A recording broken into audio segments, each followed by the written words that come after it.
means we've got to wait for the stream to fire up all across the fruited plains of the internet. Before we go ahead and get started, need to make sure that the Russians haven't nuked out the chat. Make sure that there's not a fiery war zone holocaust out there all across the fruited plains, but it looks like we're live, so let's get started, shall we? Hello, my friends, and welcome back to yet another episode of Watching the Watchers Live. My name is Robert Govea. I am a criminal defense attorney here at the R&R Law Group in the always beautiful and sunny Scottsdale, Arizona. Today, we're talking about being on the brink of war. We've got a very precarious situation bubbling up over there between Ukraine and Russia. And today we're going to spend some time learning a little bit more about it. We're going to take a look at this concept called open source intelligence and then kind of spend some time poking around Twitter and seeing what is going on out there sort of in real time, because Lieutenant Colonel Vindman, you may know this guy. This guy was a libertarian. I think he was a congressperson, was very anti-Trumper out there when Trump was the president.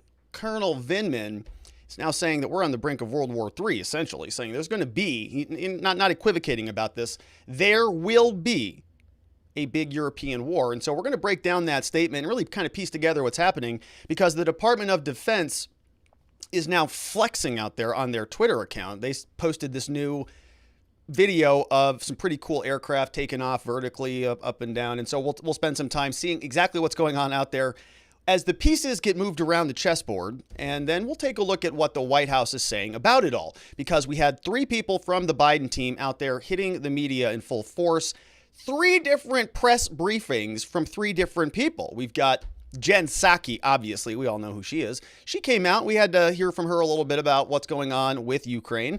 And we also are going to hear from the Pentagon and the State Department, so sort of the team war and the team diplomacy. We're going to hear from both of these people. We've got John Kirby over from the Pentagon, came out and confirmed for us that 8,500 troops are now going to be on a hot standby, and that number literally may be going up as we speak. Like, this is all, happening in real time, so that number could be going up. We're going to also check in with Ned Price. If you don't know who Ned Price is, well, get your boots on, because we're going to take a look at Ned Price. He gets into it a little bit with a reporter who doesn't really like his tone, saying that they've been very clear and unequivocal about this red line with Russia for a long period of time. And this reporter's like, well, not really, dummy. And so they get into it. Ned Price, of course, is the smarter of the two. He went to Harvard, if you didn't know that.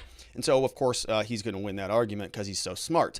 If you want to be a part of the show, the place to do that is over at watchingthewatchers.locals.com. Chatting away over there. We had an amazing monthly meetup this past Saturday. It was incredible.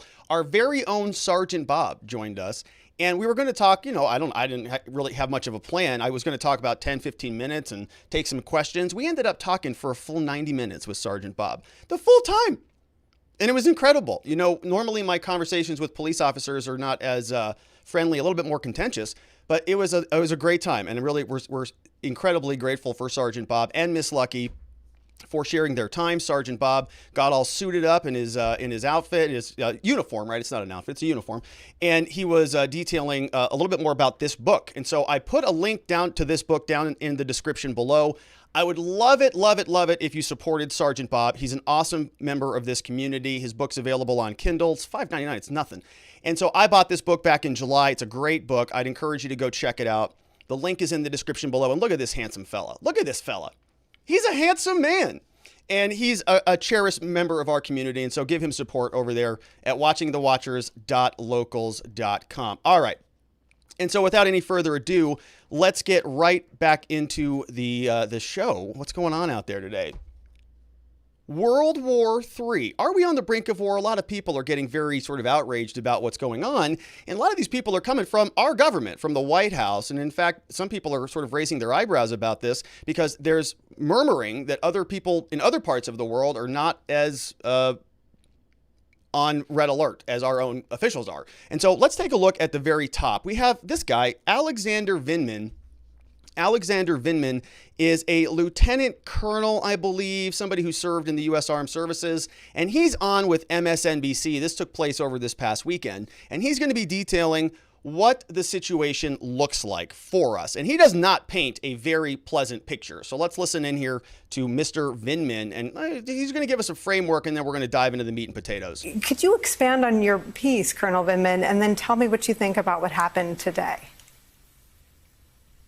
So I think it's important to note that I think we're basically just on the cusp of war. I think it's all but certain in my mind that there's going to be a large European war on the order of magnitude of World War II, with air power, sea power, massive ground forces offensives.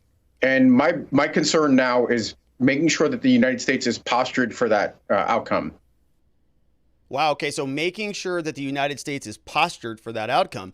And Vindman is, detailing something that sounds, pretty ominous. This is going to be on an order of magnitude, very similar to World War II. We've got military mobilizing in all different shapes and sizes. We've got the Navy, the Air Force by land.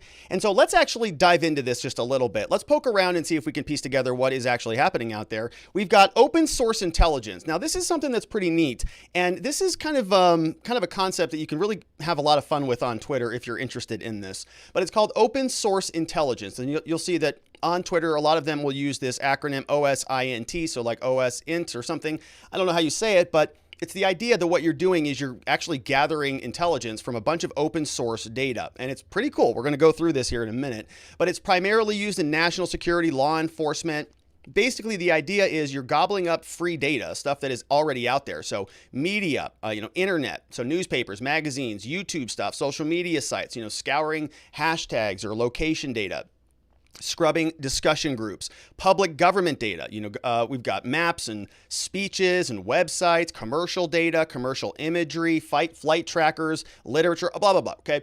So it's basically like, using the internet like a super sleuth Googler, whatever you need to do in order to get real cool data. And there's some people who are really good at this, and they're on Twitter. And so I follow them regularly.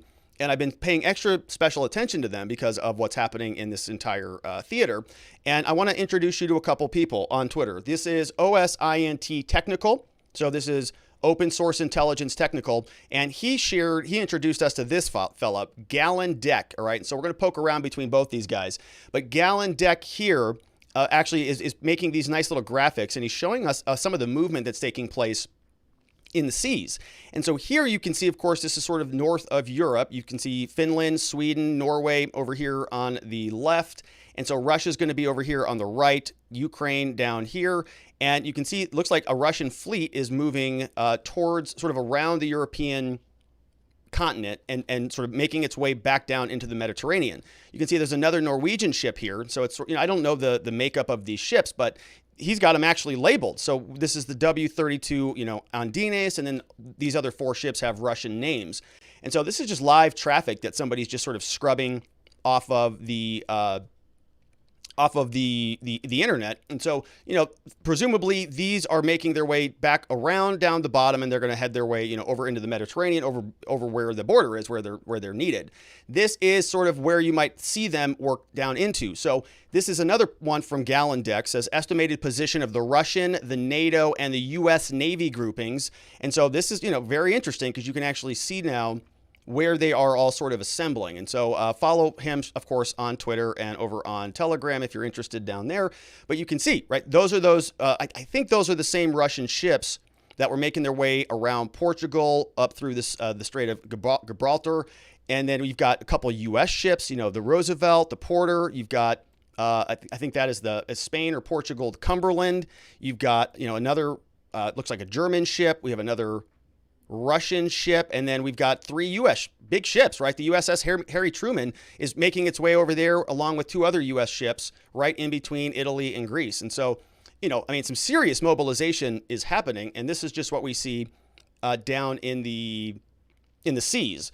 We can also see some air forces being deployed. Gallon Deck is telling us that MiG-29 multi-role fighters have been deployed. Main task is to patrol the areas and the roads. And so you can see sort of what this looks like. Another interesting image, right? So people are he's basically studying satellite topography, and he's identifying a runway. This is looks like a runway. And then he's actually zooming in, and you can see the actual aircraft. Russ, he's labeling them. I mean, it's really cool, super impressive. And you can see he's actually following the transportation of certain gear. So this is back from OSINT Technical, identified T-72B3s unloaded, now being moved by road. And he's somebody shared this in a Russian Twitter, Russian video. And so he's identifying what is actually happening. This is what it looks like. So I don't have any sound on this one. Yeah, no sound on this one, but you can just see, he identified the tanks. And so one of the big questions that everybody is sort of asking themselves is if all of this is happening, like if they're moving all of this gear and hundreds of thousands of troops, right? Is it because there's a reason? Are they bluffing? Are they flexing? What's happening? It seems like it's much ado if they're not actually going to be using it. And so we're going to see here later on from John Kirby and others that there's, almost 200,000 troops that are sort of amassing in that area. And this is all heavy gear. It is, that's a tank. Okay. That's for serious business. And you can see it's also coming across on rail. So they're sort of coming in from all different angles. Here's what this one looks like. Поехали танки. Куда они поехали, бог его знает.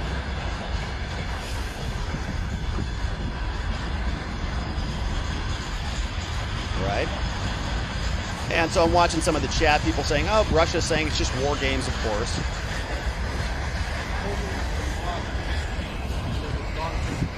Ой, еще едут. A lot of equipment.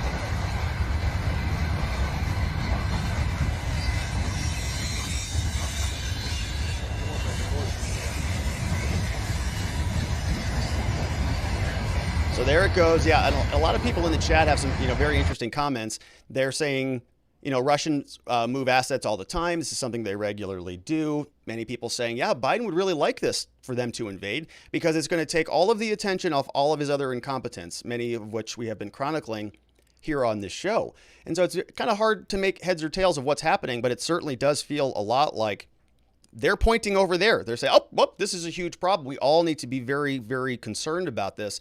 And we talked about this on Locals over the weekend at our monthly meetup, specifically saying that it feels like it's that shiny object, inflation, stocks, the border, COVID, shiny object, Ukraine and Russia. And everybody's supposed to be all bent out of shape over that. And I'm still trying to make heads or tails about why that is. But you can see a lot of movement, a lot of activity taking place. You can see here the Royal Air Force is sending over some aircraft carrier or some supplies. This is a big boy aircraft, and so that's flying on its way over. You can see Kyiv is right here, Ukraine here. A lot of aircraft activity flying over top. Similar here, a U.S. aircraft, the Forte 12, did a lot of loop-de-loops and sort of circling back like Psaki multiple times through the airspace here, right in between. Right, this is right on that border, right? This is Kyiv right here, and Ukraine. So very interesting, and that's U.S. aircraft. So we see more here. There's a reconnaissance. Now, if you're on the mainland United States, you'll notice this is Alaska here, the archipelago, is that the word, of Alaska here, and there's something going on. Boeing WC-135 is a reconnaissance aircraft, serves as a platform. It collects air and identifies fragments of nuclear weapons. Explosions with support of tanker took off from the Alaska Air Base, follows a course to the Bering Sea over to the Japanese coast. So, look, and again, I don't know if this is like a normal thing. Are they regularly flying nuclear surveillance missions? I don't know, but this is what it looks like. You can see taken off from this Air Force base, going back down towards, looks like Japan. Here's another one over in Germany. After an intermediate landing in Germany, a plane with military cargo from the U.S. flies to Kyiv. So the U.S. is now dropping off some gear, military cargo. You can see that looks like it's picking up from Germany, heading over here, and then Kyiv is right here. So it's going to be making its way that direction. We've got the U.S. now. Also, I noticed this today, right? So if we're seeing a lot of activity just, behind the scenes, how about stuff in front? What are we seeing front stage? All that was backstage. What's going on front stage? Well, you can just take a look at their Twitter accounts. They're going pretty heavy. So U.S. Fleet Forces, they posted this bright and early at 7 a.m. this morning. They said, Dress the line, strengthening partnerships in the Mediterranean Sea. Guess where all this is going on? Oh, yeah, right over there. The USS Ross, the USS Gravely, USS Roosevelt, USS Cole. Conduct operations with the Italian Navy frigate. So the Italians are in there. We've got the Turkish are in there. We've got U.S. Navy, hashtag fleet readiness, hashtag Navy partnerships. Ooh, yeah, they are flexing big time. You can see here is the group of the ships, and you can see U.S. here up at the front. I think this is the Turks, and then I can't see the flags of the others other than this one, which is a U.S. flag. Looks like U.S. bringing up the rear as well. So you see, a big fleet making its way over. This is looks like what flag is that? Well, I don't know what that one was. I just mentioned it. Oh, that must be the Italians. Yeah, that's the Italians. Is that the Italians? Yeah. Okay, so here you can see this is the ships all making their way. That's the close-up, I think, of the Turks. And then we've got some fallout, of course. Now, all this is taking place, and we have an embassy over there. There's Americans over there who've been sort of, holding down the fort while all this has been going on. And the U.S. State Department just said, probably time to get out of there, probably time to come home. And as I was thinking about this over the weekend, man, did you not have a big sense of deja vu? It feels like we were just talking about this like 6 months ago, where they were saying, oh, well, look, you better get out of there. I mean, it's going to be fine, but you better get out of there. Like, it's all under control, but you better get out of there. And so, you better make sure that those wheel wells are buttoned up on those airplanes before they get moving. We don't want to have a repeat of that whole debacle again. So they're saying you got to go. U.S. orders diplomats and their families to leave Ukraine, urges Americans to depart.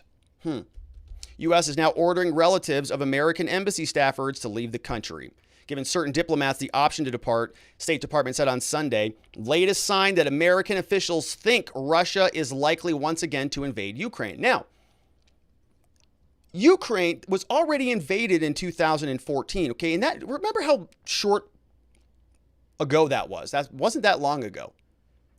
So it's not like this is like never happened before. It happened pretty recently. And so Secretary of State Antony Blinken ordered the departures, said on Sunday that they were readying an array of options to respond to various moves by Moscow, which of course we're going to dive into. And we'll see how that works. But here's another tweet from the Department of Defense. So they posted this again today, 1 p.m. So we got a 7 a.m.er and a 1 p.m.er, which is very military-ish. Post one first thing when you wake up. Post one right after lunch. They're following a nice schedule, and they're also using Sprinkler. It looks like that software. So they post another one. This one's cool. F-35B Lightning IIs attached to the U.S. Marine Corps Fighter Attack Squadron. It's going to conduct flight operations for the first time aboard the amphibious assault ship USS Tripoli. Oh, an amphibious assault ship. I wonder what that might be useful for. Oh, invading Russia? Maybe. So the U.S. military, the Department of Defense, wants to make sure they're familiar with this capability now because they posted it on Twitter. Very excited about it. Now, I didn't pick this music, okay? So this is the military music. I hope it's not copyrighted, but you better get ready to turn it up, boys and girls. Here it is.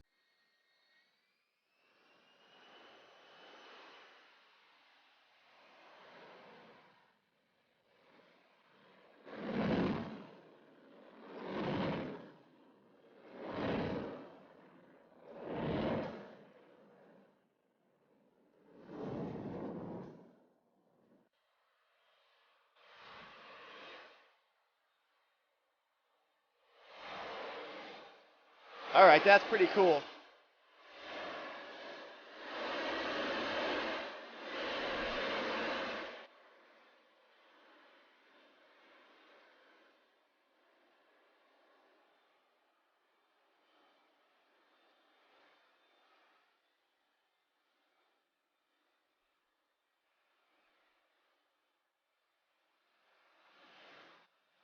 Oh, get it.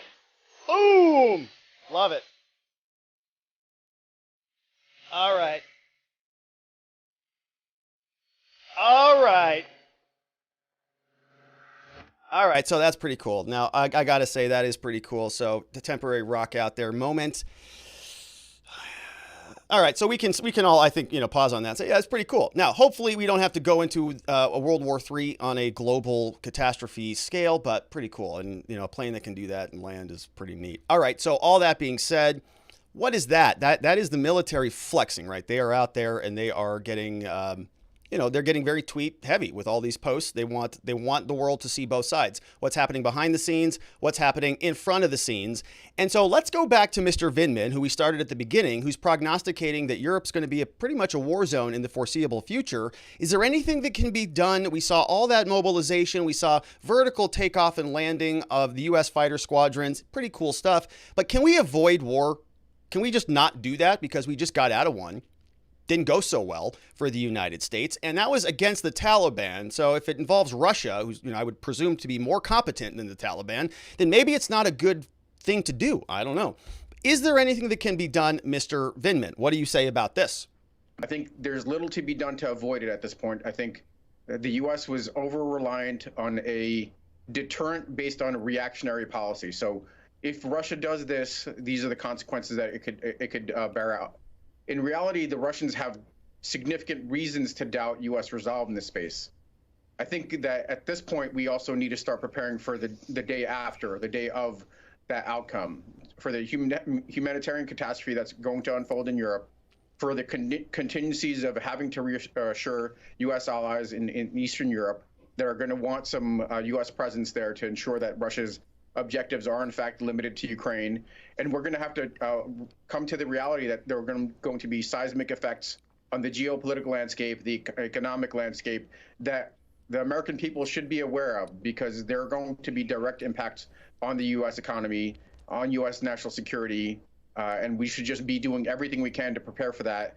And he's a libertarian, right? I thought he was like not a war hawk. So if he's saying that. Did he become a war hawk, or is this like a real serious thing? The reason I wanted to play from him is because I thought he was a libertarian guy, but I could have been wrong about that. I thought that maybe that was just sort of his cover. I could have been wrong. Anyway, the point is, right, it's pretty ominous language. He's saying, yeah, it's going to be pretty serious. It's going to be a global war on an order of magnitude of World War III. Everybody's going to be on the line to face consequences from this thing. Doesn't sound good. But we do, fortunately, have the Biden administration who's in charge. And we know from their record on foreign policy that we're all doomed. We're all going to be dead in probably 6 months, so get ready for it. That's the good news, is we know it's coming soon. So let's take a look at what their plan is to resolve all of this for us. We're going to poke around from a couple different people.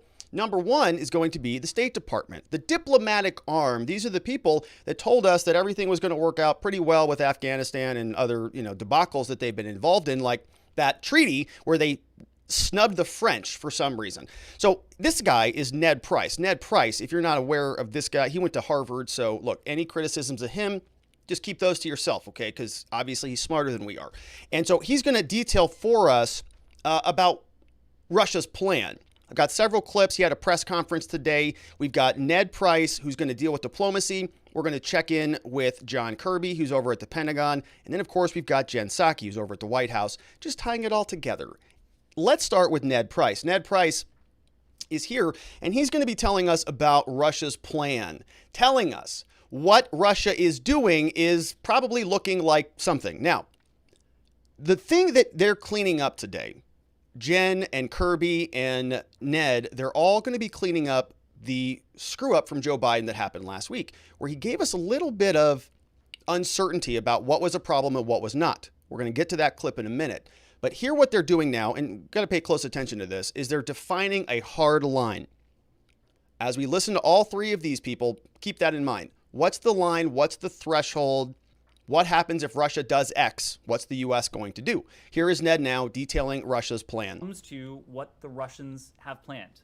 It is clear as day that anyone can see the massive buildup of Russian forces along Ukraine's borders.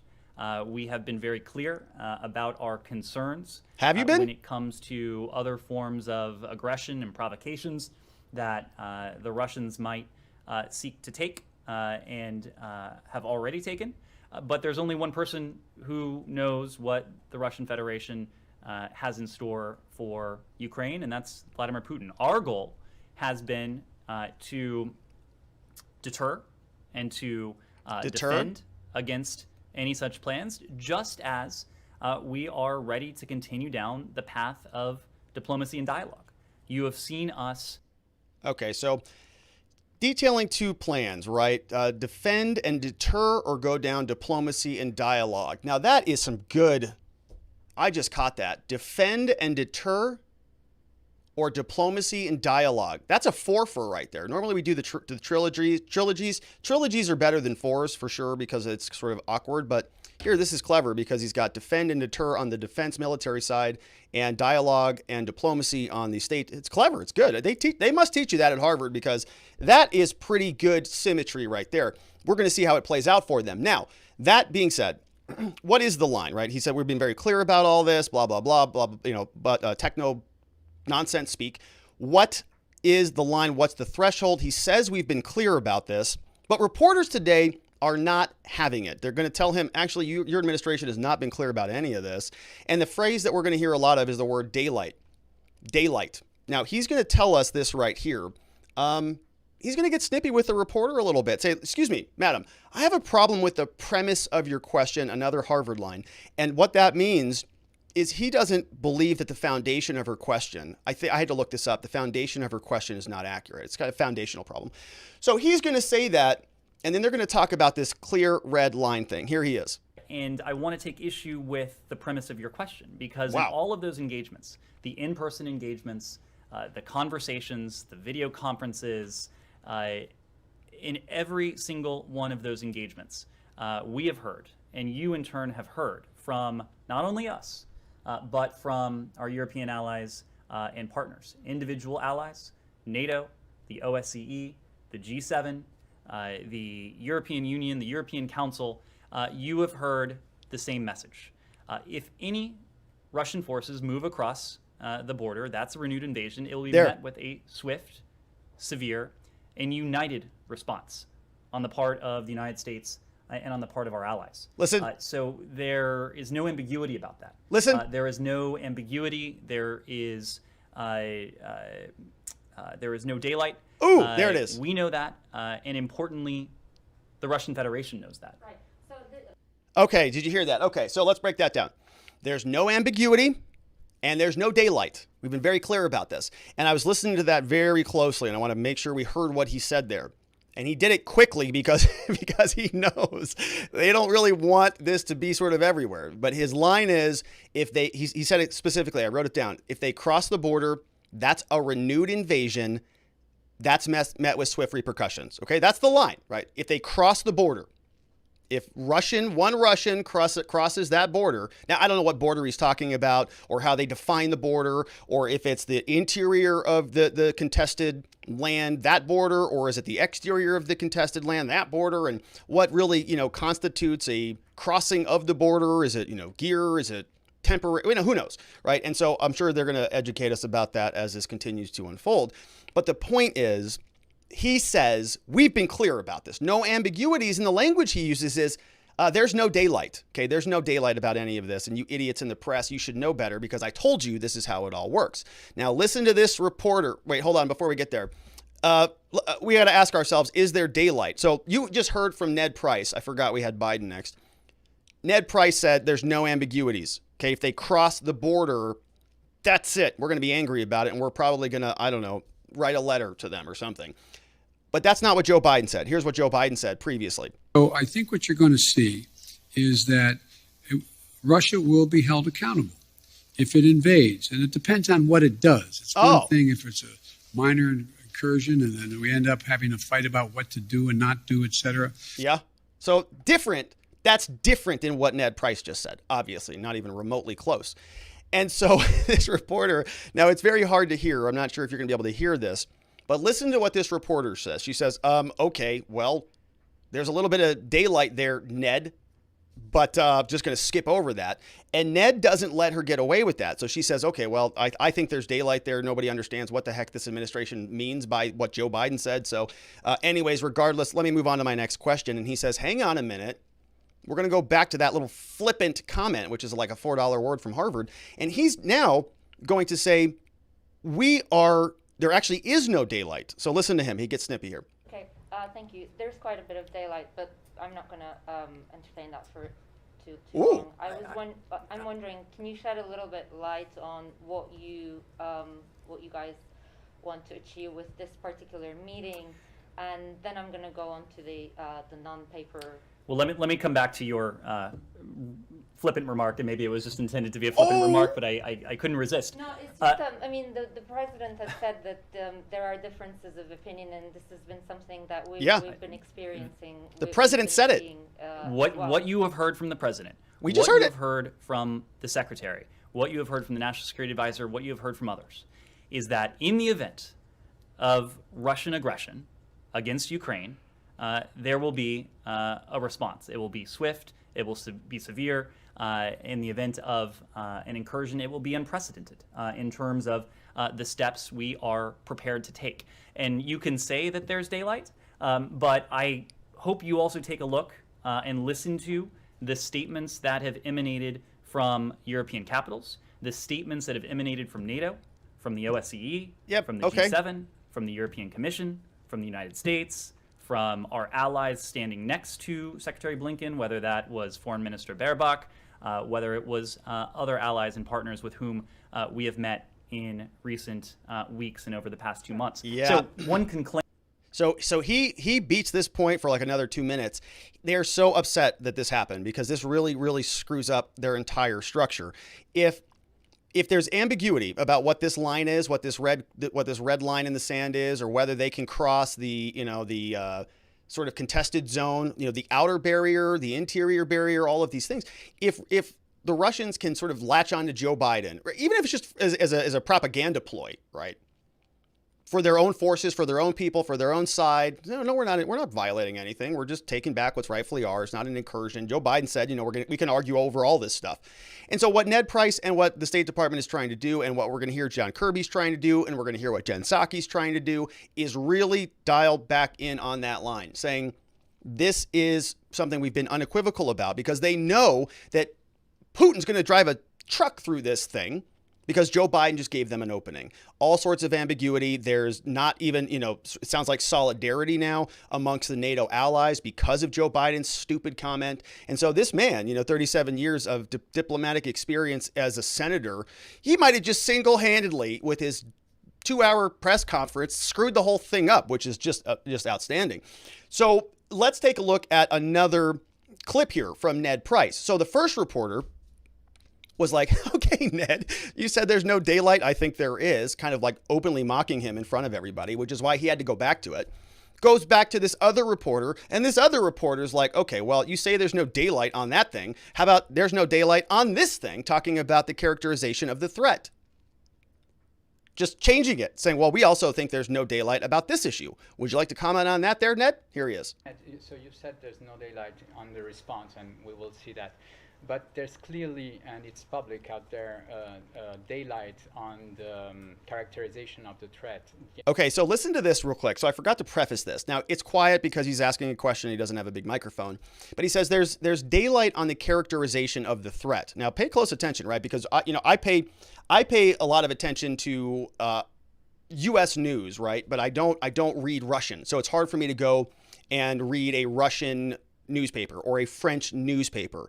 I can read an English newspaper, but some of the other languages I can't read. But it's not something that we can sort of see on our face at sort of what the alternative interpretations are throughout the world.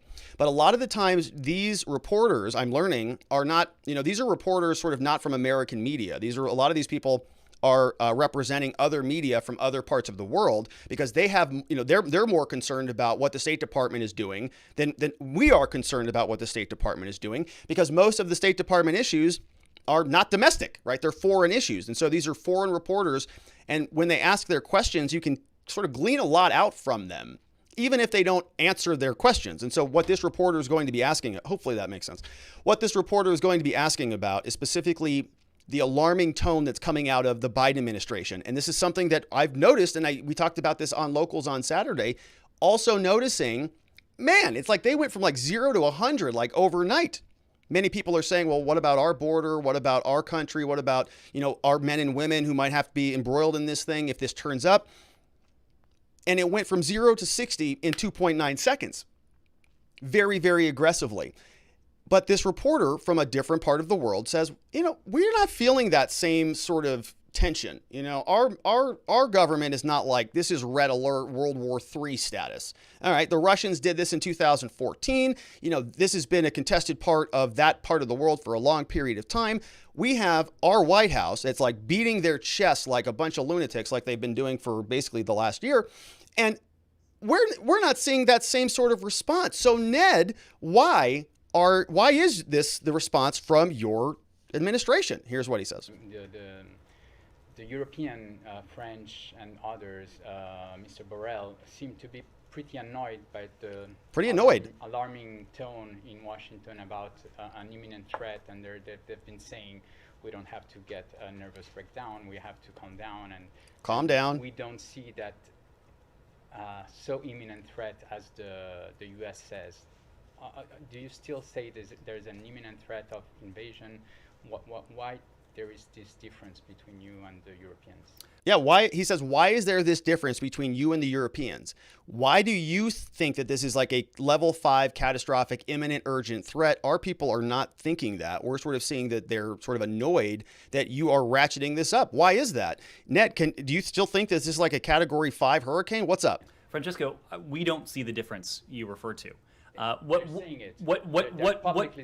we do see, and what you can see too, are the statements. And the statement that, for example, came from the European Commission that said in strikingly similar, if not identical language to the statement that emanated from the G7 and NATO regarding the consequences. We're all working that together, would befall blah, blah, the Russian blah. Federation Right. in the event of such aggression against Ukraine. This has not been the United States alone making this case. We have been speaking as a chorus with our European allies and partners, with multilateral institutions and bodies like NATO and the OSCE and the G7. Okay, so we'll talk about that. But that reporter had a very interesting question, I thought. The idea being you guys are on like red alert. The rest of us are not. Why is that? So, okay, he asked him that question. Ned says, obviously, this is not the case. We've got NATO. We've got all of our different alphabet agencies, and we're all in unison on all of this stuff. So if diplomacy doesn't work, what's next? Well, we talk about deterrence and defense, I think were the other 2 D acronyms that they had. And so John Kirby at the Pentagon is going to be the spokesperson who's responsible for enlightening us about what they intend to do. And so he came out with another press conference today, I think it was right before Ned Price, actually. And so he was out. Jen Psaki's coming up next. And we've got Pentagon now detailing what they're going to be doing. All right. And we've already seen previously on the show what the military is mobilizing, at least from the Russian perspective. We've got a number of different aircraft. I think one aircraft carrier sort of over there and a number of different ships. We saw the different fleets being mobilized. John Kirby is going to tell us about the personnel now that are on a hot standby in case things get out of control. Here is John. I want to provide some facts on these preparations that will reinforce our commitment to NATO and to the NATO response force and increase our readiness. Secretary Austin has placed a range of units in the United States on a heightened preparedness to deploy, which increases our readiness to provide forces if NATO should activate the NRF or if other situations develop. All told, the number of forces that the Secretary has placed on heightened alert comes up to about 8,500 personnel. 8,500 personnel. So we're going to see later, there's going to be a chyron on a Fox News clip that says 179,000 were sort of remobilized from Russia. So the U.S. is now basically like notifying 8,500 people that you might be deployed. You're just on alert, but you're not actually going to be deployed yet, but you might be. So just stand by. Here is Mr. Kirby now detailing or sort of explaining that a little bit further. Again, I want to reinforce that as of now, the decision has been made to put these units on higher alert and higher alert only. No decisions have been made to deploy any forces from the United States at this time. And when I say heightened alert, in some cases, some of these forces were already on a heightened posture, readiness to deploy posture, and the Secretary decided to make it even more. Shorten the tether even more. So in some cases, units would go from, say, 10 days prepared to deploy. Now they're at 5 days. That's not the case for every unit that is being notified that they're on a heightened alert. Some are simply more ready and postured that way than others. The idea, though, is that all of these units that he is putting on prepare to deploy will be ready to go on a shortened time frame. All right. You know, does that kind of feel inadequate? I mean, if we're being told, like, this is the end of, I guess, Europe maybe? I don't know. 8,500 troops is what they're going to be not deploying, but just alerting, which is, you know, I'm glad that they're not being deployed. But it just seems like the actions don't match the rhetoric. You know, we're really tough and Ned Price and all of this stuff. And if you're Russia and you're transporting, you know, tanks and all of your military, all of it, because it's your land essentially at the border, up to the border. Well, do you think that show of force is deterrent enough? I don't know. I'm not a military expert, but a reporter asks Kirby about this. It kind of sounds like it's just like you're moving pieces around or like doing a bunch of token gestures because this makes you guys feel better, like you're doing something. Is this all just a big show? Like, do you know that you've already lost this? If this is a chessboard, have you already gamed this thing out and it's a mate? And all of this is just a bunch of show? I don't know. But a reporter is asking about it. Here's what Kirby says. If NATO is a defensive alliance and these troops, if they are activated, are defensive and therefore frontline NATO states, how does this protect Ukraine? How does it stop Putin from going into Ukraine? Yeah, so did you hear what she said? Okay, so let's say you do all of this, right? All of it is true. It's all accurate. All of it's great. 8,500 troops. NATO's a defensive force, so they're not going to be, proactive. They're going to be just sort of hanging around there. Let's say they do get activated and they're actually transported. How does this help Ukraine? Can you explain that specifically, right? Like actionable, not just talk. How does it actually help Ukraine? Because that's what your administration is saying you're going to do. And you're talking a big game. We just heard from Ned Price. What is that going to lead to here, John? Here's what he says. It's designed to reassure our NATO allies, Jen. Okay. It's designed to reassure our NATO allies. And we are taking, How does it protect Ukraine? Jen, it sends a very clear signal to Mr. Putin that we take our responsibilities to NATO seriously. Does it? And we are also working inside the international community to implement severe consequences for Mr. Putin if he were to go again into Ukraine. Largely, those are of an economic consequences. So I get where your question is. I'm trying to be very clear. This gets to Barbara's question about what success looked like.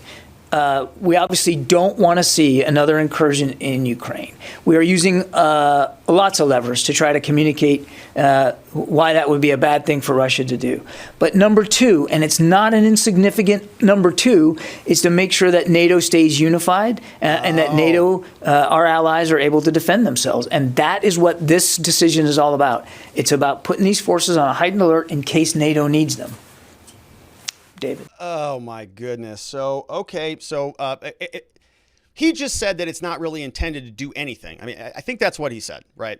Other than to send a signal that we're unified with our NATO allies, which I guess matters maybe. I don't know. I mean, I think that the NATO allies have pretty much, from what that prior reporter said about them sort of being annoyed with Washington, from the French being upset with the Biden administration about that secret submarine deal with the Australians, after the Afghanistan debacle, a couple of the other boneheaded decisions that have come out of this administration, right? He's now talking about holding NATO together, right? It's not good because of this whole situation, but he's acknowledging single-handedly that, 8,500 troops, it ain't going to do anything, nothing, other than send a signal that we're going to support them and defend them, whatever. All right. So, it does. reveal a little bit. And I think it does show that maybe the rhetoric doesn't actually match the actions. I don't know. We'll see. Here's another clip. Yes, and it sounds like also John doesn't really know much about how the troops would be used. Once those troops actually do get activated and deployed, 8,500, they're NATO's, basically. And John doesn't know much about how that works or what they're going to do with those troops. But NATO will figure it out.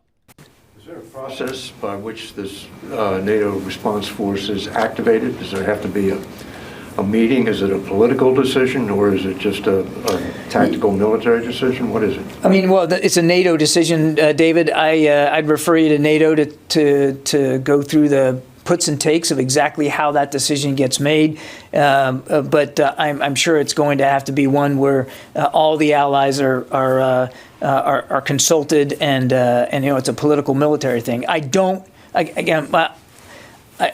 think I better just refer you to NATO on the specifics of it, about how they activate the NRF. Does it require unanimity? I'm going to refer you to NATO.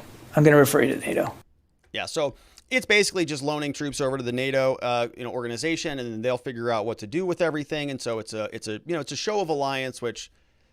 Okay, so that's great. So Kirby now is at the Pentagon, handling up the Department of Defense, and we've got one final press conference from the White House today. We've got Jen Psaki.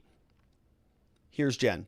I have a question just to follow up. I know that, you were asked about Americans who are now in Ukraine. And I know you said that there is no precedent, outside of Afghanistan for evacuations if there was like some type of military incursion by the Russians. So I just want to be clear, if Americans are still in Ukraine and things start happening with Russia, are they pretty much on their own? Does this feel like deja vu? If there's Americans still in Ukraine, are they on their own, is what she just said. Yeah, it's deja vu. Doesn't feel like this happened too long ago. Well, we are conveying very clearly now that now is the time to leave, and that there are means to do that. Of course, there's commercial airlines. You can depart over land. There's obviously the embassy there to provide assistance. And this is very similar to what we did in Ethiopia, Kazakhstan, and many other countries. What other countries? The last several decades. What other countries? There is not an intention or a plan for any military evacuation. And just quickly, She left a pretty important country off that list there. Ethiopia, whatever the other country was. It's something that we saw also. Yeah, you better get out of there, America. You better. If there are any Americans in the Ukraine listening to this show, I would take that warning seriously. They mean business. If they say we're going to leave you in a country, they mean it. All right? It's not like your mom saying, if you're not in this car in 2 minutes, I'm going to leave you here. And she's bluffing. We all knew that. But this is like the real deal. This country will leave you in another country if you're an American citizen without even thinking about it. It doesn't even matter. It doesn't even matter. You can be a citizen. Doesn't matter at all. No problems at all. They're just gone. We're done there. Good luck. So Jen Psaki is still, at least they're consistent on this. All right, we have another clip from her. Now, you're going to see the Chiron here. I think at this point when this clip happened today at 1:45 p.m., there were something like 179,000 troops that were being mobilized from Russia into the contested area. You can see the graphic up here in the top left. 127,000 troops at this moment, according to the Ukraine Ministry of Defense. So you can see Russia sort of mobilizing all of these forces around the northern border. We see Crimea here. And so doesn't look good. Here's Jen Psaki now with the press. So last week, President Biden at the press conference said that the U.S. would fortify NATO allies, but said it was dependent on an invasion, saying that if he would send more troops to Poland, Romania, if Putin did invade Ukraine. So the fact that he's considering this now and having these discussions with Pentagon leaders over the weekend, does that suggest that he believes an invasion is imminent? We've never actually ruled out providing additional support, assistance to Eastern Flank countries in advance of any invasion. And those discussions with them have been ongoing, and certainly that's been part of our contingency planning. I guess the question is, it does appear to be a shift in his thinking and his attitude toward it. Is that how you would characterize it? I wouldn't characterize it that way. We have spoken to the fact that, and we've put out a lot of information about our view of the preparations being made by President Putin and the Russians. While we can't get into the mind of President Putin, we are seeing the preparations that they're making at the border. We have been very clear, and the president has been direct, that military action by Russia could come at any time. He said that last week as well. So we have been in conversations and discussions with Eastern Flank countries. Obviously, our Secretary of State just returned from a trip to Europe as well, and he was part of the discussions this weekend too. And part of that has been contingency planning and discussing what their needs have been. All right, so it sort of sounds like they feel like this is kind of a done deal to some degree. Am I reading that right? Feels like, she's saying we can see what they're doing. You can see what they're doing. The president, he's been consistent about this. We're always ready, basically, is the answer. She asked him specifically, does he think like there's an invasion imminent? Well, it doesn't matter. That's not the question we're answering. We're ready regardless, whether there's one coming, whether there's not. We're going to be ready regardless. But she's kind of saying, do you see what we're seeing? I mean, what do you think? Does it look like there's an invasion coming? Because it looks like it to me there. And kind of leaves it at that. So are they just waiting for this to happen? I don't know. We've got one more clip from Jen, and then we're going to take a look at your questions from watchingthewatchers.locals.com. And I saw a couple super chats come in as well. Thank you for those. Last one from Jen. Hey, Jen, we just got out of a terrible war that didn't work out well for anybody. Are we going to do that again? Why should Americans buckle down and join your administration in supporting you for whatever this international problem is? Here's what it sounds like. Last year, more than 60% of the alliance's 30 members, including half of the Bucharest 9 that are right near Russia there, failed to meet their 2% GDP spending commitment. If Europeans aren't willing to expend blood and treasure on their self-defense, why should Americans be expected to do so? Well, we are continuing to advocate for all members to reach the 2% goal. That has been the president's position since he was the vice president, so for many years now.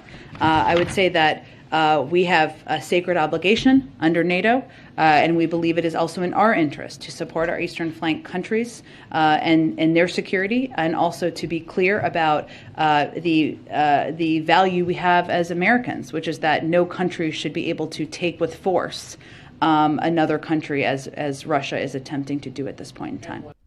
All right, so Jen Psaki answering the question with really, we got to contribute to our allies, which, okay.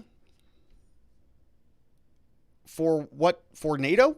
All right, so let's see what you have to say about this, my friends, over at watchingthewatchers.locals.com. Let's pull up the questions form. Let's see what we've got here. All right. Several here. We got Kenny 1B's, and the first one in the house says 8,500 troops in this situation is just like wearing a cloth face mask. All for show, but entirely useless. I think they know that now. Miss Lucky says Rob can't leak up on locals. Comes up with last week's.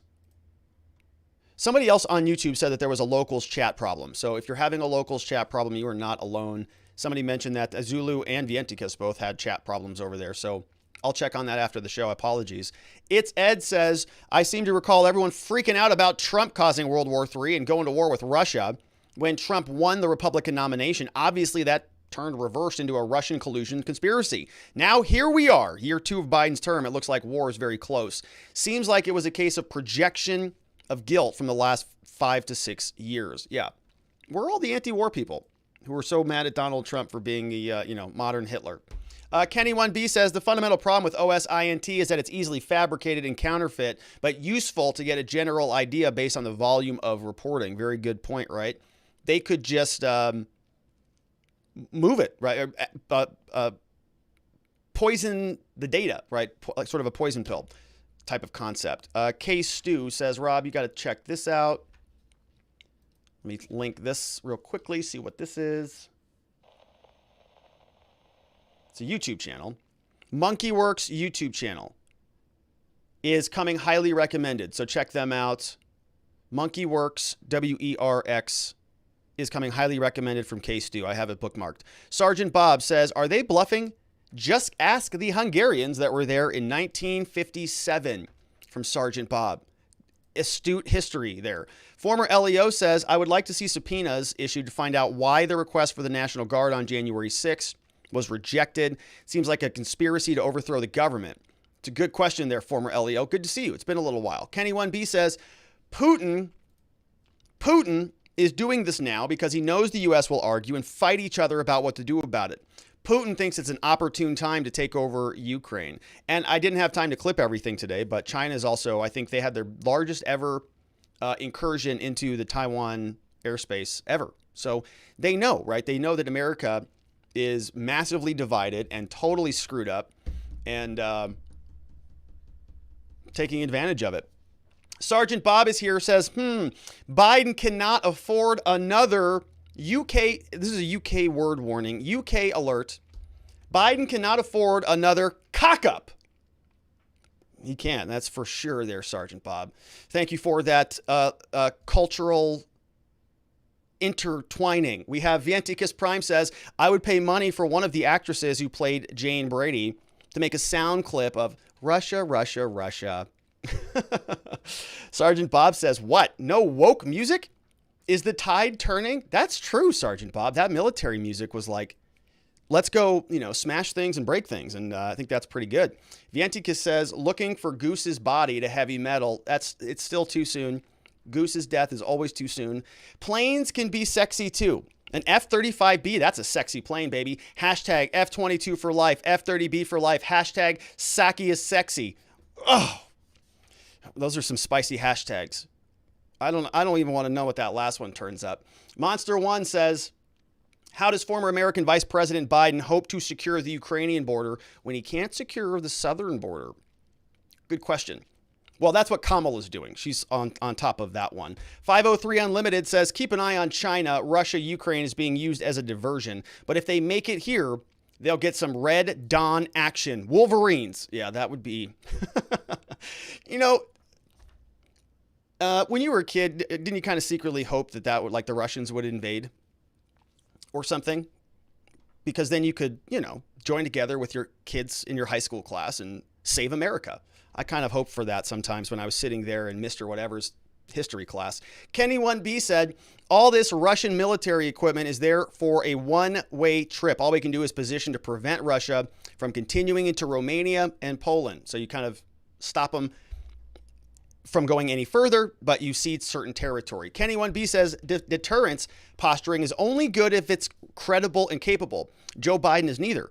And I noticed that, Kenny 1B. So when John Kirby at the Pentagon got called out by that reporter, like, okay, so those 8,500 troops, like, what is that going to do to help Ukraine? What is it going to do? And John Kirby said essentially nothing, but it's a signal, right? What does that mean? It means that it does nothing. And you don't have to be a military scholar to figure that out because he just said it. And so the Russians, I'm sure, go, oh, so it actually doesn't mean anything. It's just something that is a signal. Oh, got it. So we can just keep acting as if there is no sanction at all. Right? It's like, if you know your mother's not going to punish you, then you still do the thing that she said don't do. Right? It's the same consequence. PTK, except Biden he can't get that one. BTK 101 says, hey, Rob, have you been making videos on the Federalist Papers yet? I can't seem to find the link. Yeah, PTK, there. I didn't do one this morning. I apologize for that. But I did, we're up to 10 Federalist, essay 10 on the Federalist Papers, and I think 4 of the anti-federalist papers. So there's about 14 of them. I am going to get back on track with those, but I didn't today. We have another one. No name says, hey, Rob, in-house Russian again. Yes. Says, I find Vindman's statement about the new World War II to be foolish. Very different processes happening. World War II started because, 1, Germany was forced into humiliating terms post-World War I, and they felt it acutely. Hitler played it masterfully, drummed up support for himself off that sentiment. Hitler acted on ambitions towards the domination that he outlined almost a decade prior. Read his book. And number 4, Europe pursued appeasement until it blew up in their faces while having ample warning. See number 3. See also Will Schreier's Rise and Fall of the Third Reich. Russia has only parts of 1 and 2, which is humiliating terms and drumming up support. They've been stonewalled by Europe regarding NATO expansion for a decade. Putin is somewhat successful in turning it into a national security issue. 1 and 2 are only part of pre-World War II Germany. 3 and 4 aren't there. You hit the nail on the head the other day when you said the playing levels are different. It's a security issue for Russia, not an economic one. Heavy sanctions on Russia will just reinforce that view. Yeah. But a war with Ukraine would probably be a gift to Biden. It'll take the eyes off everything that he's screwed up in the U.S. thus far. Rants are getting longer. Happy Monday. That's a great comment, and I really appreciate that perspective. And I think that's a brilliant observation about the differences. I guess my follow-up question would be, do you think that a history of modern appeasement with Russia, would you characterize it as appeasement? Would you say that what the U.S. government has been doing, or what NATO has been doing, or what any of the allies in that theater have been doing, is that appeasement? Because, Russia, had a situation with all of this back in 2014, wasn't it? Yeah, we mentioned it. So should a harder line have been drawn there? Is this something where it stops at that, the dominoes end with Ukraine, or is this something that continues into other parts of the theater? I'm not sure, but it's something that's going to be very interesting to follow. Hopefully it doesn't boil over. Lou says, can you imagine if there is a choreographed invasion of Ukraine by Russia and a simultaneous invasion of Taiwan by China? What would Joe do? Nothing. War on 2 fronts? Oh, Joe, say it ain't so. Also convenient that Hunter happened to enjoy his party time and worked for both of those countries. Coincidence? Say it ain't so, Joe. Say it ain't so. No, I first of all, I thought about that, right? Because the Chinese are actually making incursions into Taiwan airspace, and I saw they were unhappy about that. And so it would not be ideal for the U.S. that had a hard time with one theater in Afghanistan to deal with 2 major powers in 2 different parts of the globe. Probably wouldn't work out well. Thunder 7 says, not going to be a war with Ukraine, Russia, because it's all false flag perpetrated by NATO, U.S. Putin, not the least bit interested in invading Ukraine. He could have done so at any time. Nothing can do about it, as no country wants to engage in a nuclear war. The war hawks in the Dem Party want Ukraine as their proxy war. They conducted a color revolution in 2014. Now they want to finish their endgame. Vindman, the most corrupt liar who attempted to impeach Trump, who supports Ukraine's obsession with becoming part of the EU and using rumors of war to achieve their goal. The Russians are coming. The Russians are coming. Complete fairy tale. Putin's not going to invade. It's another interesting take on that. Yeah, so when I start to see people who are overly eager in something and it feels like it kind of comes out of nowhere, you start to ask about that. It's like, why are they so why is this such a huge deal all of a sudden? And I've seen other people speculate that it's sort of a holdover from the Obama years back in 2014, that a lot of people were still upset about what happened back there, and so they're sort of cleaning things up, sort of like like Bush 2 cleaning up after Bush 1, something like that, a similar analogy. Hand of Nod is here. Says Vindman was instrumental in bringing charges against Trump. Vindman is a political actor looking to bring fruition to an outcome. Bloomberg recently ran an article on France's struggling power grid. French are importing kilowatt hours from Germany and the UK. Germany consuming natural gas from Russia. Russians recently completed a mega engineering project in Siberia on time and on budget, exporting LNG via the Arctic Ocean to both Western Europe and China. Energy web. What does this have to do with Ukraine? Diplomats, heavy breath, don't keep people warm through the winter, and they won't power Netflix. Per Jack Posobiec, Russians are already in talks with France and Germany. Further, to take hold of land means boots on the ground. Russians are prepared. A fistful of VTOLs are a poor substitute. which is the aircraft that we saw, vertical takeoff and landing. U.S. is pivoting from bombing cave dwellers to a peer adversary. We're unprepared and the Russians know it. The will to fight and die for Ukraine not available among my friends and peers. On the other side of a mountain of corpses, how will the world be made better? Lastly, this contrasts significantly against Taiwan, Republic of China, island. Distinct culture, distinct history, a will to fight, and a coverable exports are among the reasons I expect to see commitment against China. Hand of nod. Excellent post. Such a good one. Very good stuff today. That is very interesting to think about that, right? And it sort of goes back to, you've seen this pattern historically. I mean, you can take it back to the founding of this country. The idea that the home field advantage matters, and that alone can be sort of instrumental in the outcome of some of these things. It's a great comment.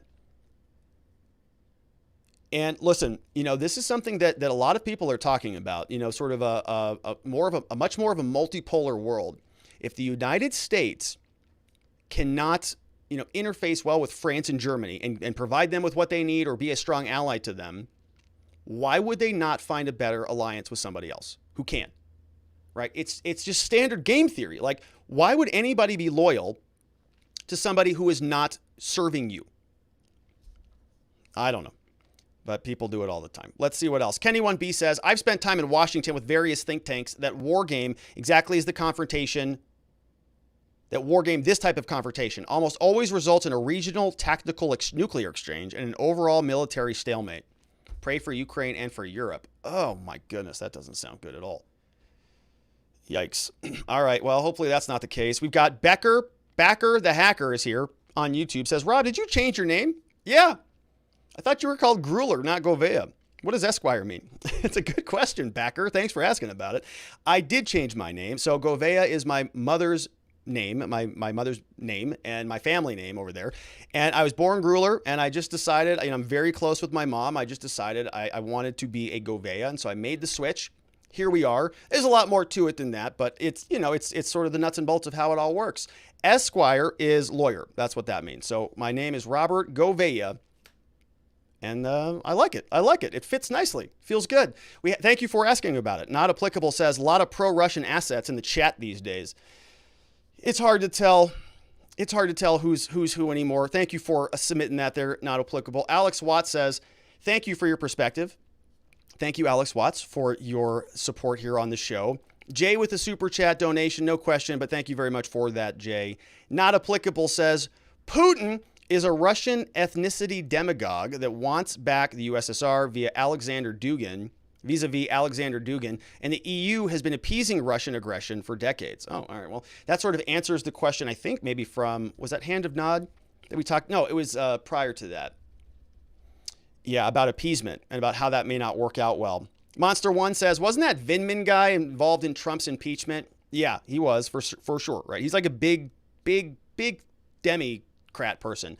Mr. Vodka's here says, I know the left has a very hard time when it comes to borders, but one thing that is really misleading about the Biden narrative is, quote, Russia is amassing military presence on Ukraine's border. But that border is also Russia's border. They have every right to put anything they want on their border. Plus, Putin has repeatedly said he isn't going to invade. This is all media hype, so when nothing happens, Joe can say, you see what I did, America? I intimidated Putin and made world peace. Vote Dem 2022. That's an interesting take, too, right? Sort of, he knows this is all much ado about nothing. The reporter confirms that we heard from earlier on the show. The reporter saying, why is everybody freaking out about this over in Washington? Nobody here in Europe is all that alarmed. But I'm not so sure that's the case either, because we did see a lot of mobilization happening, but who knows? Good question. Not Applicable says, don't trust Biden, the Democrats. Also, don't trust Russia. Also, don't trust China. China is a hoe. Schnookums says, remember, Obama shut down plans to install new radar and missile defense systems in Poland and Czech Republic to bolster Eastern Europe to protect against increased missile threat from Iran, because Russia raised a stink as that would threaten Russian missile sites. Poor babies. I would call this incremental abandonment of the region. Do we remember recordings of VP Joe holding military funding from Ukraine because of a prosecutor? They got it, but the game playing, sad. Yeah, they did. Joe Biden was very excited about that. Swinging around, I did this, I got all that done. Is there a conflation there? Wasn't Hunter Biden over there? Oh, Hunter Biden's here. Says, my dad going to take care of Putin because Ukraine is his baby. He threatened the Ukraine prosecutor who was looking into corruption at Burisma, where I sat on the board collecting $80,000 a month for my connections. I mean, my knowledge of the gas industry. Yeah. Hunter Biden, the internationally renowned gas expert. Ukraine backed off, or dad would have withheld $1 billion of U.S. package money. Hey, maybe I can get appointed on the Ukraine Defense Force, but I want $150,000 a month, $150K a month. Wow, it's expensive. Well, my dad is POTUS. Yeah, that's true. And not just VP. Whatever happens, I win. Dad sure does take care of his own. Man, Hunter Biden is here, and he's making a lot of money off the back of his daddy.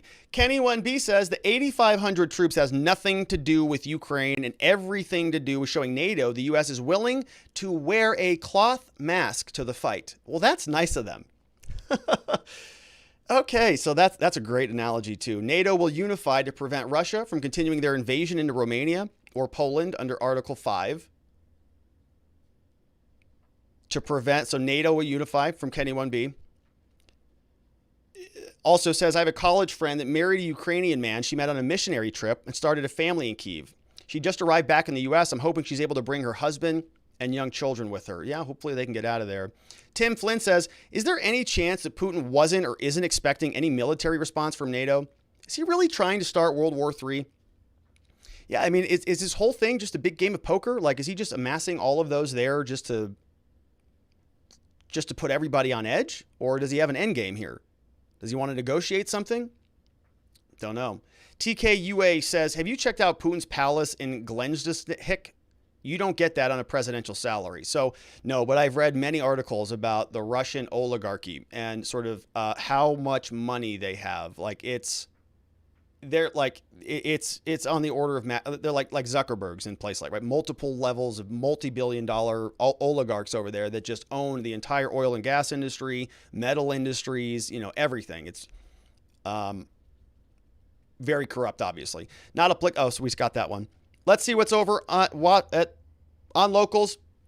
Tim Flint said Biden did say he would unite the country. And what has been more uniting than world wars? It's a good point. Not a good one, though. Monster One also says, is this the next step in the Great Reset? Could be. Says, anyone notice they keep referencing protecting NATO? Ukraine isn't a part of NATO. They're obviously saying they don't plan on protecting Ukraine. That's an interesting read on that. Vientikis Prime says, Putin. I think that's what he was saying. Putin. We have Monster One says, come on now, Sergeant Bob. We all know Biden can't. I don't think I can squeeze that one in there. Kenny 1B says China is not ready to advance on Taiwan. They need a few more years to build up weaponry. Putin won't invade until after his buddies' propaganda Olympics have completed. Yeah, those are going over there. Kincaid, Russia could be an ally. They could use some cash solidarity. Nixon, start the ball rolling with China. So drop the eggs in another basket and wait 50 years for the fallout. From Kincaid, we've got Tim Flynn says, it's really disturbing how the officials being questioned seemed all unnerved with reporters questioning whether the administration knows what they're doing. I noticed that. What? Does it seem like we aren't all on the same page or have a clear plan? What? I disagree with the premise of your question. I'm going to go back and address your flippant remark. I don't know what you're talking about. All of these different alphabet agencies have all been in sync, right? There was a pattern we heard repeatedly. The press is asking multiple times. No, we're not in sync. There is actually daylight there. Nobody knows what you're talking about, but they continue to tell the same story. Snipers here says the Beijing Olympics as well as the weather are two major variables that are going to determine the timing of Putin's move into Ukraine. The weather is also the major variable that China has to incorporate into its invasion of Taiwan. October and April are the only 2 months that China could invade Taiwan. Man, that is interesting. Now, I don't know, the details on any of that, but that's interesting. I'm sure there's some truth to something like that. Kenny 1B says the Russians started staging weapons on the Ukrainian border a year ago and only accelerated post-Afghan withdrawal. This conflict has been boiling for years, but without any American media coverage. Americans are too obsessed with race and transgendered swimmers to be concerned about geopolitical affairs. Unless it's useful, right? Now it's suddenly everywhere. It's very useful. We had the State Department go over there. We had 3 press conferences from everybody today. Suddenly, it's like a big, big problem, and everybody needs to drop everything to deal with this. 503 says, during wartime, the most powerful weapons are used. Nukes are no longer our most powerful weapons. Taking down a nation's entire electrical grid and sending them back to the Stone Age does it all without nuclear fallout. Yeah, I mean, look, do you need to destroy the cities? Well, just take out the Wi-Fi. Take out Netflix and HBO Max. Holy moly.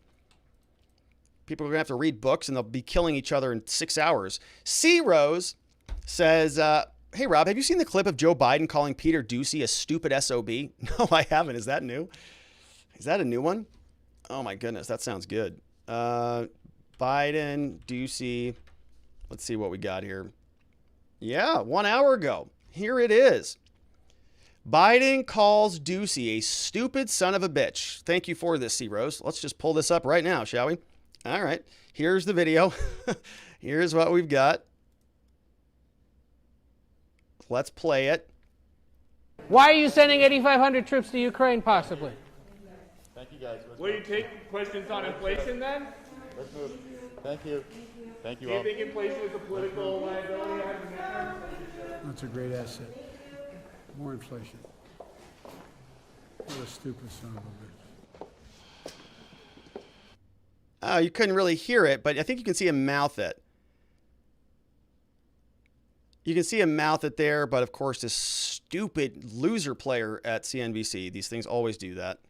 All right, and a man set himself on fire near the White House. So, all right, well, there's our unifying commander-in-chief, just call in members of the press, stupid SOBs. So we'll take that clip. I'll download that clip. I'm sure about it, and then see if I can get that audio a little bit better. Thanks for the heads up, C. Rose. Kenny1B says people in Europe are far more concerned about this than those in the U.S. Tune into French, German, British, and Polish media to see for yourself.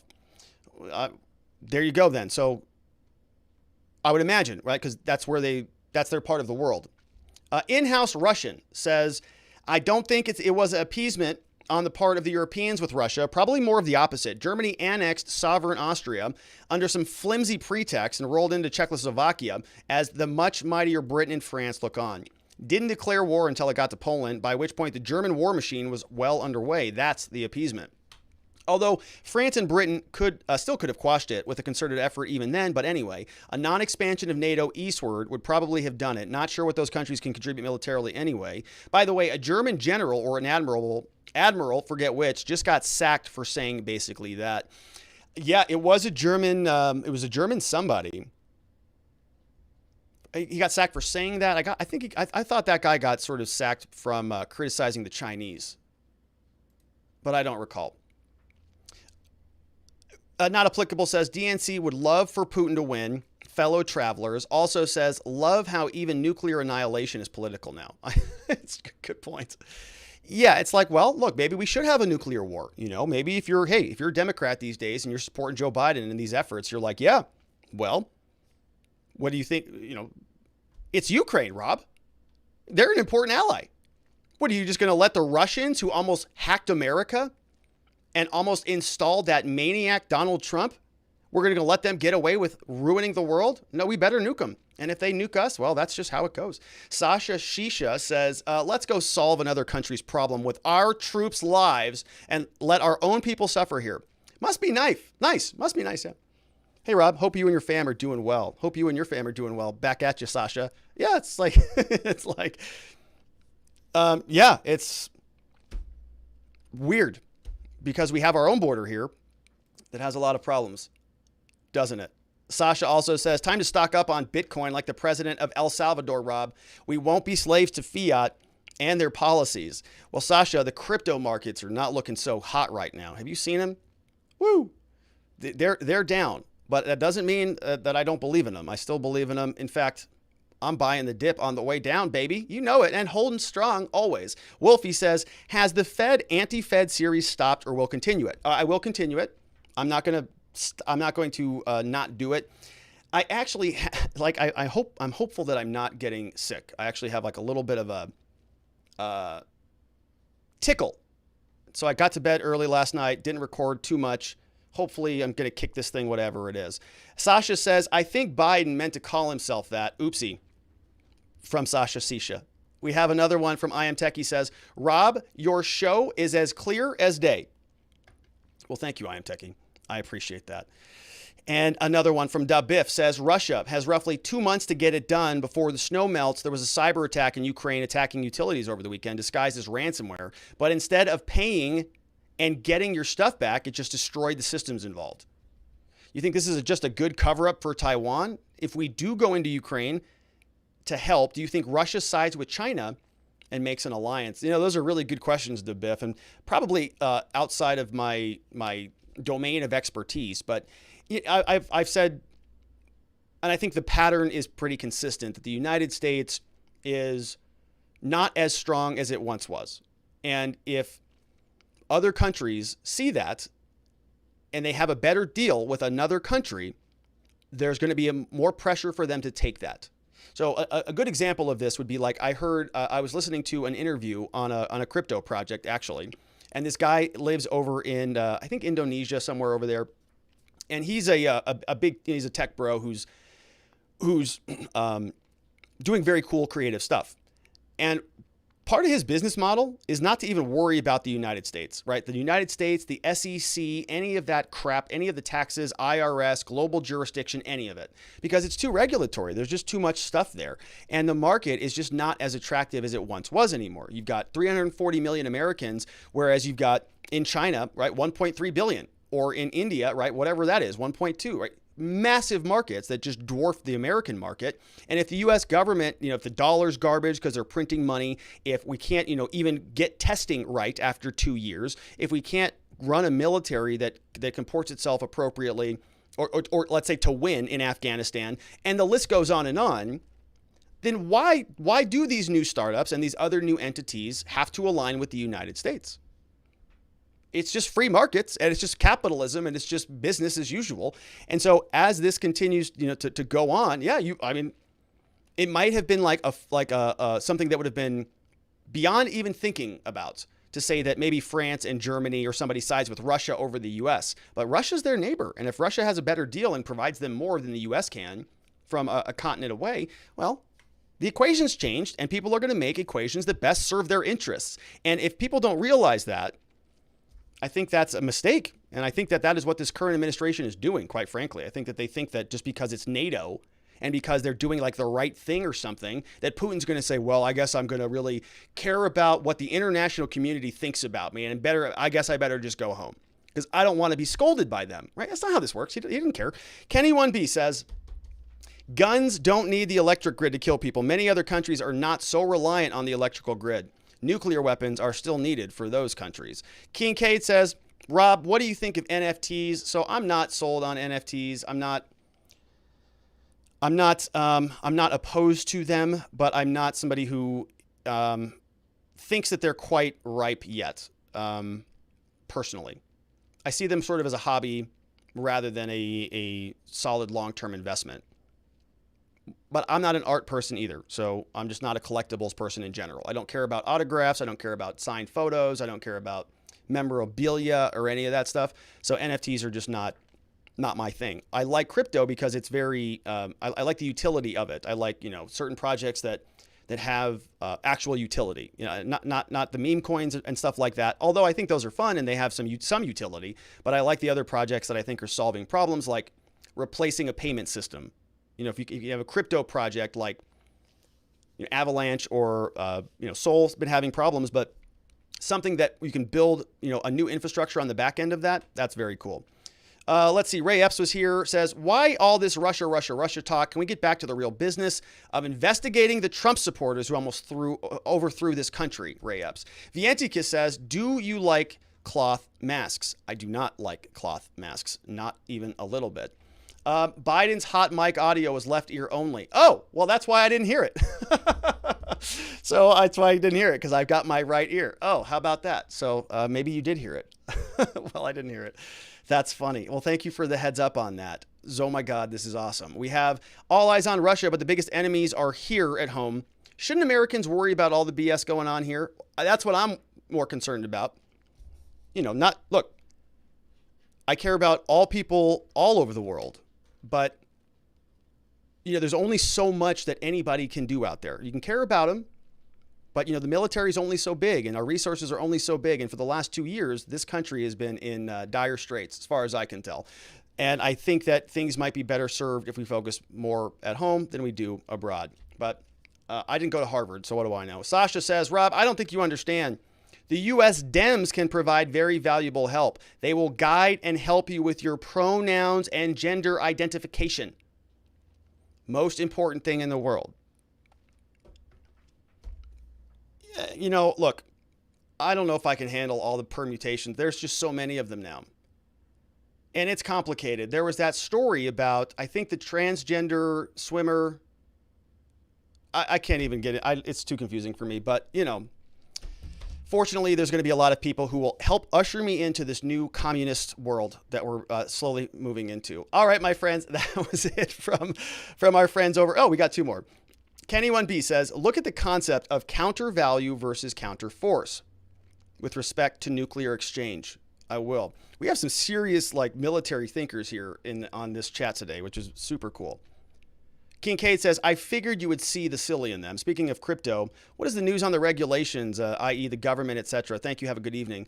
Well, there's a lot of news going on in that world. I really do need to get back into some of the crypto content on the other channel. Not My Government says, hey, Rob, had a minute on my lunch break. I saw an article stated that Ghislaine Maxwell was going to reveal the names of 5 John Does with the lawsuit. Any chance this could actually happen? So I made a video about that. I don't know if this is newer than that one. But yeah, her attorneys, they sent a letter in saying, they didn't say openly that she was going to reveal their identity, but they were saying that they were not going to be objecting on their behalf anymore. In other words, they're not protecting them anymore. So if that's different than she's actually going to be revealing the names, that's different. And I will probably make a video about that if that is true. So hold on to your britches on that one. We've got C-Rose says, Rob, do attorneys and law students go to JAG if there's a war? Like a draft for JAG? I don't think so. I've never heard of anything like that, but that would be kind of interesting. That might be kind of fun, get drafted up and go be a lawyer in the military. Not that I endorse the draft. Okay, it's a joke. But C-Rose says, do attorneys and law students? No, I don't think so.